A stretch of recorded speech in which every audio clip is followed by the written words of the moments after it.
Good morning, Sun City residents. This is Rusty Bradshaw, and I'm here to give you some highlights from the Sun City Homeowners Association Roads and Safety Committee meeting that happened this morning. And I'm going to tell you quite a bit here from Maricopa County Sheriff's Office. They provided some crime statistics for January of this year. There were 36 trespass calls. There was one assault. There were no armed robberies. There were 25 thefts, 90 burglaries, and 13 stolen vehicles. That's all in January. They also had 154 what they call on-view calls. That's when a deputy takes some kind of action when there is no call, something he sees while on patrol, he or she. There were also 38 traffic stops in January, and that resulted in 51 citations or warnings. Now, one of the things that they mentioned was that the 90 burglaries may seem like a high number. However, a lot of those are snowbirds who are coming back to the community and find out that their home has been broken into. That accumulates because they're out of the area through several months in 2024.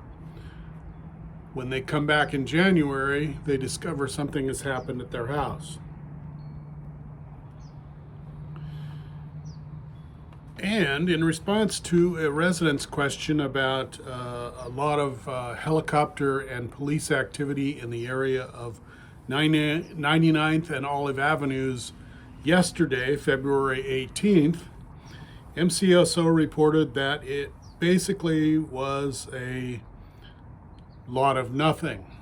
But here's what happened. They got a call from a landlord who reported that a gun had been pulled on him when he was trying to get a renter out of his house. They took all the appropriate actions on a call such as this, bringing out several deputies and the helicopter to search for a suspect who was supposedly at large. But as they investigated, they found out this gun being pulled happened 3 hours previously. And as they investigated further, they found out that this was more of a self-defense issue, as the landlord had threatened the guy who was renting with a pipe. And it was explained that when something like that happens, people are allowed to defend themselves. So the renter had every right to pull the gun in defense of the landlord threatening him with a pipe. So, also in the Roads and Safety Committee meeting, a couple talked about a need for striping on the shoulders of a couple of roadways in their neighborhood, because when they go out bike riding, sometimes they get crowded by vehicles. And the gentleman said he had been forced off the road a couple of different times. They talked with the Maricopa County Department of Transportation representative at the meeting.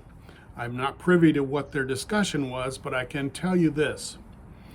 In my years of covering Sun City for the weekly newspaper, I wrote numerous articles about the striping on the shoulders of roadways. This is specifically along Boswell and 103rd Avenue. And those stripings are not, as people assume, they are not marking golf cart lanes, nor are they marking bicycle lanes. Sun City has no designated golf cart and no designated bicycle lanes. Those lines on Boswell and 103rd were placed there in response to residents who wanted some buffer between their driveway and the traffic lane for when they're backing out. Now, purely my own opinion, I don't think those lines are necessary for that reason. Now, as a Sun City resident, I live on a street that has no such lines, and when I'm backing out of my driveway, I don't have that so-called protection. And it's not really protection anyway, because even with the lines, you could get hit backing out of your driveway. You could get forced off the road on a bicycle with those lines. It's all a matter of the drivers of the vehicles. They need to be a lot more aware of what's going on the roadways. They also need to be aware of the rules. They are not allowed to go over toward the curb unless they are slower traffic. Slower traffic is allowed to go to the right and ride along the curb, but only if you're slower traffic. So, I don't know what's going to happen with that, but that's my feeling on the issue based on my experience reporting on these issues in the past.